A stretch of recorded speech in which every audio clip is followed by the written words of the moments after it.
নমস্কার, আমার চ্যানেলে সবাইকে স্বাগত জানিয়ে আজকে আবার একটি নতুন ভিডিও নিয়ে এসেছি আপনাদের কাছে। শ্রীমদ্ ভাগবত গীতা এমন একমাত্র গ্রন্থ যা মানুষকে বেঁচে থাকার জন্য সঠিক দিশা দেখায়। গীতা জীবনে ধর্ম, কর্ম এবং প্রেমের পাঠ শেখায়। ভাগবত গীতার জ্ঞান মানব জীবনে এবং জীবনের পরবর্তী জীবনের জন্য উপযোগী মনে করা হয়। গীতা হলো সম্পূর্ণ জীবন দর্শন, আর যে ব্যক্তি একে যথাযথভাবে অনুসরণ করতে পারে সেই ব্যক্তি সর্বশ্রেষ্ঠ হয়। ভগবত গীতায় মোট 18টি অধ্যায় ও 700টি শ্লোক আছে, যা সবার পক্ষে প্রতিদিন পাঠ করা এবং উপলব্ধি করাও সম্ভব নয়।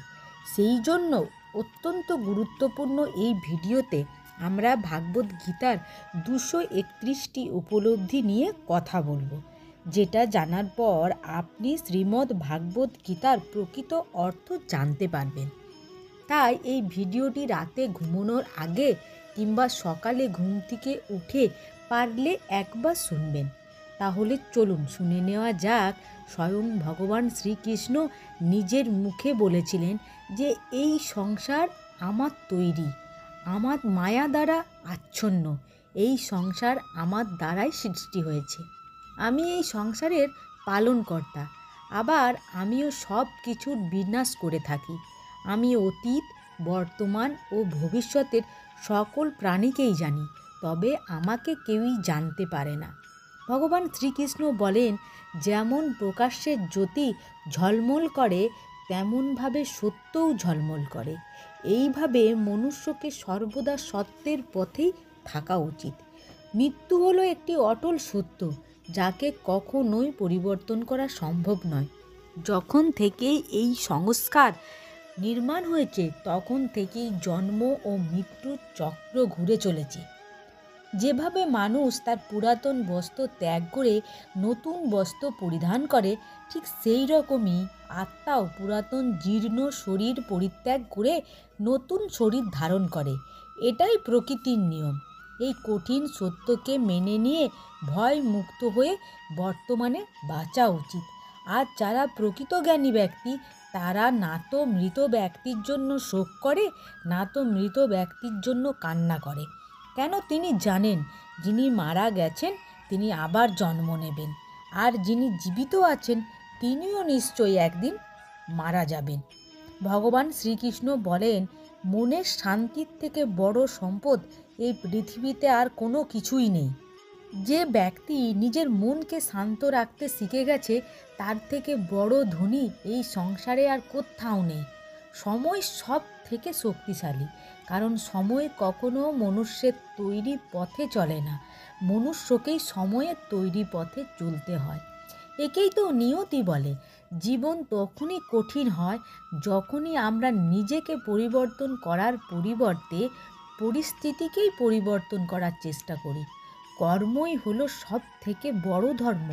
ভগবান শ্রীকৃষ্ণ গীতায় অর্জুনকে এক উপদেশ দিতে গিয়ে বলেছেন, মনুষ্য কর্ম করার জন্যই পৃথিবীতে জন্ম নেয়, আর কর্ম না করে ক্ষণ মুহূর্তও থাকতে পারে না। তাই মানুষকে পরিণামের কথা চিন্তা না করে নিজের কর্তব্য পালন করে যাওয়াই উচিত। ক্রোধ এমন একটি ক্ষয়কারী রিপু যা মানুষকে নরকে টেনে নিয়ে যায়। ক্রোধ করার জন্য মানুষের মন অশান্ত হয়ে পড়ে, আবেগের বশবর্তী হয়ে পড়ে। তখন সে নিজের অজান্তেই নিজের সমস্ত ক্ষতি করে। ভগবান শ্রীকৃষ্ণ বলেন, মানুষকে ক্রোধ এড়িয়ে চলতে হবে। যতই রাগ হোক না কেন, নিজেকে নিয়ন্ত্রণ করতে হবে। এই সংসারে আজ যা তোমার আছে, গতকাল তা অন্য কারুর ছিল, আগামীকাল তা অন্য কারুর হয়ে যাবে। তুমি এই পৃথিবীতে খালি হাতেই এসেছো, আর খালি হাতেই এখান থেকে ফিরে যেতে হবে। মনের ওপর সব সময় নিয়ন্ত্রণ রাখা অত্যন্ত জরুরি। মানুষের মন বাতাসের মতো চঞ্চল। এই মনের জন্যই খারাপ কাজে লিপ্ত হয়ে পড়ে এবং নিজের লক্ষ্য থেকে ভ্রষ্ট হয়ে পড়ে। যদি জীবনে সফলতা পেতে চাও, তাহলে মনের উপর নিয়ন্ত্রণ পাওয়া খুবই জরুরি। মনকে নিজের মনে বশ করতে পারলে মস্তিষ্কে শক্তি ও শান্তি কেন্দ্রীভূত হয়, এবং তার জন্য কাজে সফলতা পাওয়া যায়। গীতা আমাদের শেখায় যে ব্যক্তি নিজের মনের ওপর নিয়ন্ত্রণ লাভ করেছে তার মনে অপ্রয়োজনীয় চিন্তা ভাবনা কখনো আসে না। সেই অকারণ ইচ্ছা থেকেও নিজেকে দূরে রাখতে পারে, আর তার সাথে ব্যক্তি নিজের লক্ষ্যকে খুব সহজভাবে জয় করতে পারে। মন হলো মানুষের সবথেকে বড় বন্ধু, আর যে ব্যক্তি নিজের মনকে বশ করতে পারে না সেই মন তার সবথেকে বড় শত্রু হয়ে ওঠে। সদা সন্দেহকারী ব্যক্তি না তো এ জীবনে শান্তি পায়, না তো অন্য কাউকে শান্তি দিতে পারে। আর সেই জন্য সন্দেহর প্রবণতা থেকে দূরে থাকুন। অধিক সন্দেহ করলে মনের শান্তি নষ্ট হয়ে যায়, আর ব্যক্তি ভ্রমের বশবর্তী হয়। আপনজনদের সাথে সব সম্পর্ক নষ্ট হয়ে যায়। শরীরের সৌন্দর্য মনকে আকর্ষণ করে, কিন্তু স্বভাবের সৌন্দর্য হৃদয়কে আকর্ষণ করে। সেই জন্য মানুষের স্বভাব সর্বদা নির্মল হওয়া উচিত। কে কী করছে, কেন করছে, কিভাবে করছে, এইসব থেকে যত দূরে থাকবে ততই তুমি সুখে থাকবে। জীবনে আমরা কতটা ঠিক কতটা ভুল এটা মাত্র দুজনেই জানে। একজন হলেন জন্মদাত্রী মাতা, আর দ্বিতীয়জন হলেন আমাদের অন্তরাত্মা। ভগবান বলেন যে ব্যক্তির মধ্যে জ্ঞানের অভাব এবং ঈশ্বরের বিশ্বাসের অভাব থাকে, সে ব্যক্তি জীবনে কখনো আনন্দ এবং সফলতা লাভ করতে পারে না। আমাদের জীবনের শান্তি এবং সৌন্দর্যের বিন্যাসের প্রধান কারণ হলো মোহ। মানুষের দুঃখের প্রধান কারণও হলো মোহ। যে যত বেশি মোহ করবে সে তত বেশি দুঃখ ভোগ করবে। পার্থিব সৌন্দর্য ও বস্তুগত মোহ সব থেকে বেশি ভয়ঙ্কর। যা ঘটে গেছে তা ভালোর জন্যই ঘটেছে, আর যা ঘটবে তা ভালোর জন্যই ঘটবে, আর যা ঘটছে তাও আমাদের ভালোর জন্যই ঘটছে।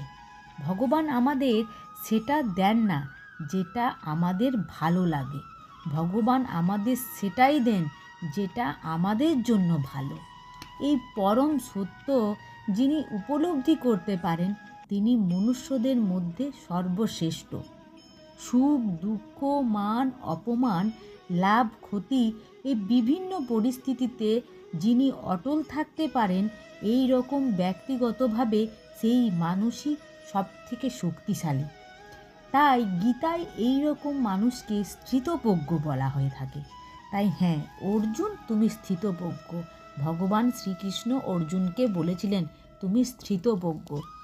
তোমার কি আছে বা তোমার কি হারিয়ে গেছে, তুমি কি নিয়ে কাঁদছো সেই নিয়ে সবসময় দেখলে চলবে না। কারণ তোমার কি হারিয়েছে বা তোমার যেটি চলে গেছে সেটা কি তুমি সঙ্গে করে নিয়ে এসেছিলে? না তো তুমি সাথে করে কিছু এনেছিলে, না তো তুমি সঙ্গে করে কিছু নিয়ে যেতে পারবে। তুমি এই পৃথিবীতে খালি হাতেই এসেছো, আর তোমাকে পৃথিবী ছেড়ে একদিন খালি হাতেই যেতে হবে। যা আজ তোমার বলে দাবি করো গতকাল সেটা অন্য কারোর ছিল, আগামীকাল তা অন্য কারোর হয়ে যাবে। পরিবর্তনই হলো সংসারের নিয়ম। তুমি যেটা নিজের মনে করে মগ্ন হয়ে আছো, এই প্রসন্নতাই তোমার দুঃখের প্রধান কারণ হয়ে দাঁড়াবে। মনে রেখো, কঠিন জাগতিক বস্তু তোমার নয়, সেটা বস্তু হোক বা ব্যক্তি, সেটা অনুভূতি হোক বা উপলব্ধি, যাকে তুমি মৃত্যু ভাবো সেটাই হলো আসল জীবন। এ জীবনে তোমাকে এক মুহূর্তে কোটিপতি করে দিতে পারে, আবার এক মুহূর্তে নিঃস্বও করে দিতে পারে। তোমার আমার ছোট বড় আপন পর এই সব অনুভূতি মন থেকে মুছে দাও, তাহলে তুমি সবার আর সবাই তোমার হয়ে যাবে। এই শরীর তোমার নয়, তুমিও এই শরীরের নও। এই শরীর পৃথিবীর, জল অগ্নি আকাশ এবং বায়ু দ্বারা সৃষ্ট। একদিন এগুলির সাথে তুমি মিশে যাবে, কিন্তু আত্মা হলো স্থির। তাহলে তুমি কি বা তুমি কে? তুমি নিজেকে ভগবানের ওপর ছেড়ে দাও, তোমার জন্যই এটা সর্বোত্তম উপায়। যিনি পরমেশ্বরের সমর্থন পেয়ে যায় তার ভয় চিন্তা উদ্বেগ সমস্ত রকম আশঙ্কা থেকে মুক্ত হয়ে যান। শ্রীকৃষ্ণ ভগবদ্ গীতায় অর্জুনকে বলেছিলেন, সমস্যা থেকে পালিয়ে যাওয়া নতুন সমস্যাকে আমন্ত্রণ দেওয়ার সামিল। জীবনের সব মুহূর্তে নতুন নতুন সমস্যা আর প্রতিকূলতার মুখোমুখি আমাদের হতেই হয়, এবং এটাই জীবনের অটল সত্য। একটা শান্ত সমুদ্রে একটা নাবিক কখনোই দক্ষ হয়ে উঠতে পারে না। দক্ষ হওয়ার জন্য তাকে সামুদ্রিক ঝড়ের মুখোমুখি হতেই হয়। অন্ধকারে অন্ধ হয়ে যাওয়া লোক না তো নিজের দোষ দেখতে পায় আর না তো অন্যের গুণ। মনে রাখবেন, কেউ কারোর অভাবে মরে যায় না। সময় একদিন সবাইকে বাঁচাতে শিখিয়ে দেয়। জীবন একবারই পাওয়া যায়, এটা সম্পূর্ণ ভুল কথা। একমাত্র মৃত্যুই একবারই পাওয়া যায়। জীবন তো প্রতিদিন পাওয়া যায়, প্রতি মুহূর্তে পাওয়া যায়। অন্ধকারচ্ছন্ন রাত্রি যদি এসে থাকে, তাহলে আলোকিত প্রকাশ নিয়ে সূর্য অবশ্যই আসে। রোগ যদি এসে থাকে, তাহলে তার ওষুধ অবশ্যই এসে থাকে। সমস্যা যদি এসে থাকে, তাহলে সেই সমস্যার সমাধানও নিজে থেকেই আমাদের কাছে চলে আসে। এই সংসার, এই জীবনে শুধুমাত্র একটাই নিয়ম, আর তা হলো এটাই সংসার। এই সংসার চক্রের মতো এখানে শাশ্বত বলে কিছু নেই। এখানে যা কিছু রয়েছে তা হচ্ছে পরিবর্তন। পরিবর্তন হতে চলেছে। যদি তোমার জীবনে দুঃখ থাকে, সমস্যা থাকে, যদি তুমি বিপদ দ্বারা আচ্ছন্ন থাকো, তাহলে মনে রেখো সব কিছু পরিবর্তন হতে চলেছে। দুঃখের সময় কেঁদো না, মনকে আরও দুঃখী করে তুলো না, কারণ এখানে যা কিছু এসেছে তা যাওয়ার জন্যই এসেছে। তাহলে এত চিন্তা কিসের?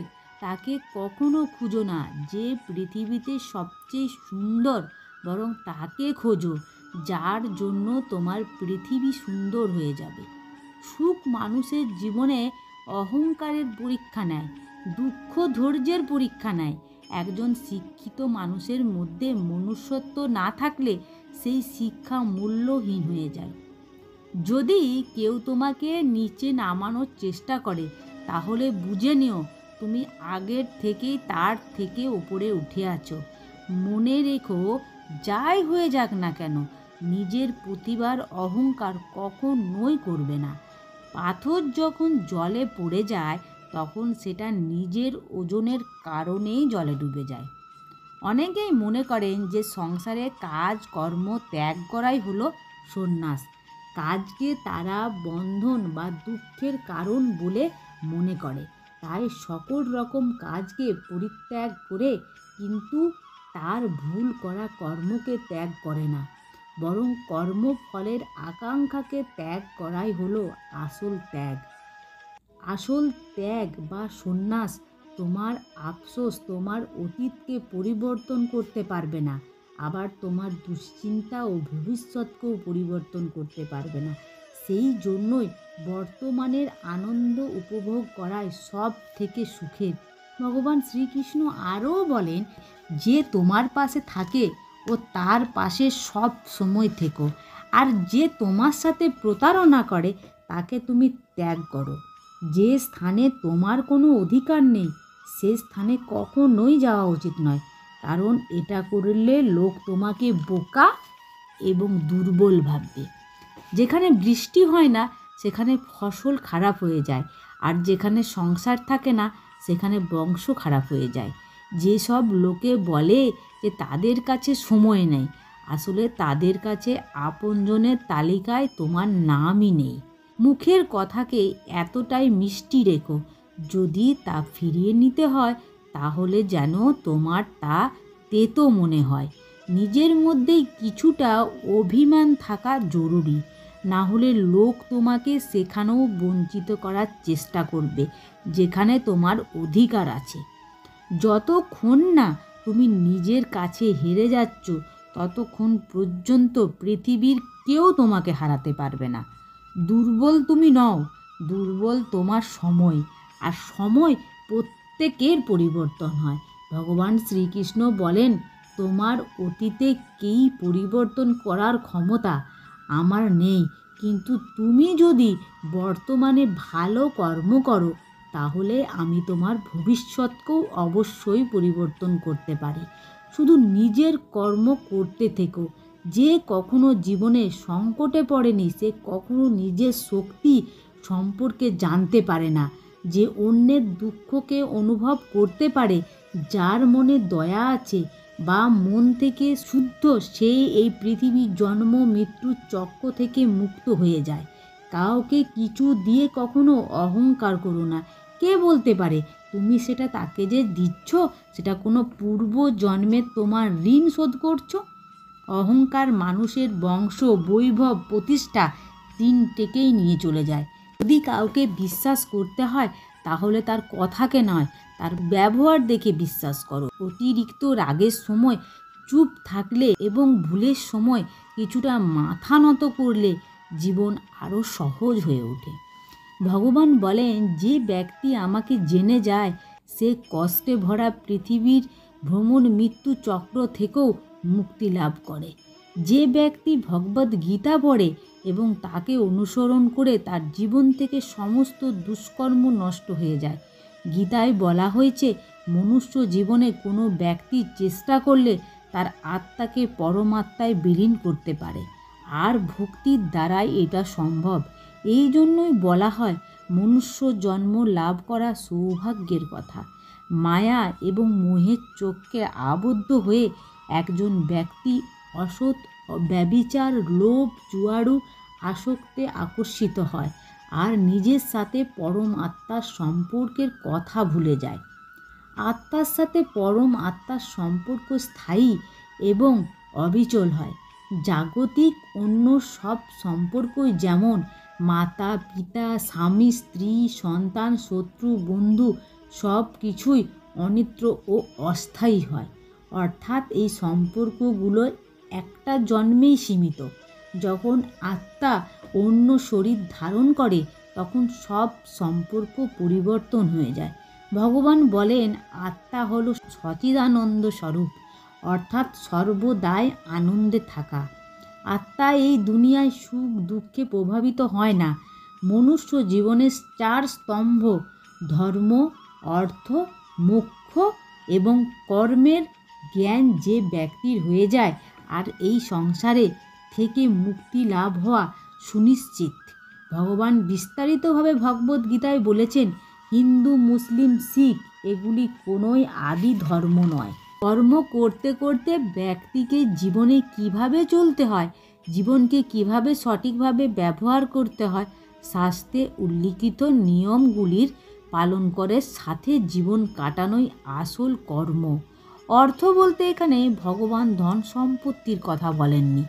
এই সংসারে আত্মা তার অস্তিত্বকে বোঝার কথাই তিনি বলেছেন। এই সংসার থেকে সকল সম্পর্কে মূল্য দিয়ে তাদের প্রতি সঠিক কর্তব্য পালন করে সাংসারিক জীবনে সকল প্রকার সুখ ভোগ করে। জীবনরূপী পরীক্ষায় উত্তীর্ণ হওয়ার পর নিজেকে পরম আত্মার সাথে বিলীন করে দেওয়া হলো কর্ম। তৃতীয় স্তম্ভ হলো কাম। ভগবান শ্রীকৃষ্ণ গীতায় বলেছেন, প্রত্যেকটি মানুষ কাম, ক্রোধ, লোভ, লালসা, অহংকার, মোহ এবং ঈর্ষা দ্বারা পীড়িত এবং একজন ব্যক্তিকে এই মানসিক স্থিতি লুকিয়ে নিয়ন্ত্রণে রেখে জীবন যাপন করতে হয়। কারণ এই সব ভাবনা দ্বারা প্রভাবিত হয়ে পড়লে মানুষ কখনোই পরমাত্মাকে লাভ করতে পারে না। চতুর্থ স্তম্ভ হলো মোক্ষ। মোক্ষে বলা হয়ে থাকে, যতক্ষণ না একজন ব্যক্তি তার আকাঙ্ক্ষা ত্যাগ করতে পারছে ততক্ষণ মোক্ষের দুয়ারে পৌঁছানো সম্ভব নয়। গীতায় ভগবান বলেছেন, মানুষের ইচ্ছা এবং আকাঙ্ক্ষার কারণেই এই সংসারে জন্ম মৃত্যুর চক্রে তাকে বারবার ফিরে আসতে হয়। যদি একজন ব্যক্তি লোভ, ইচ্ছা এবং আমৃত্যুকে ত্যাগ করে সাধারণ জীবনযাপন করে তাহলে তার মোক্ষ প্রাপ্তি অবশ্যই হবে। কিন্তু তার আগে আত্মাকে তার পাপ ও পুণ্যের ভিত্তিতে স্বর্গ নরক ভোগ করতে হয়। যেখানে লোভ বা আকাঙ্ক্ষার জন্ম হয় সেখানে এই প্রচেষ্টা পুনরায় জন্মগ্রহণ করে। পরমাত্মাকে লাভ করার পথের সন্ধান করতে হয়। শ্রীমদ্ ভাগবত গীতায় এমন এক অতি আশ্চর্য পুস্তক যা সমগ্র মনুষ্য জাতির সর্বশ্রেষ্ঠ মিত্র এবং পথ প্রদর্শক। ঠিক যেমন শ্রীকৃষ্ণ এবং অর্জুনের সাথে সম্পর্ক ছিল। আমরা যে মনুষ্য জীবন লাভ করেছি এটা আমাদের জন্য একটা সুযোগ বা পরীক্ষা, যাতে আমরা আমাদের অপরাধের প্রায়শ্চিত্ত করতে পারি। আর ভগবদ গীতা হলো সেই পুস্তক যাকে আধার করে আমরা জীবনরূপী পরীক্ষায় উত্তীর্ণ হতে পারি। গীতায় ভগবান শ্রীকৃষ্ণ যে পথ আমাদের দেখিয়েছে তাকে অনুসরণ করলে আমরা ভালোভাবে চলার পথ খুঁজে পাবো।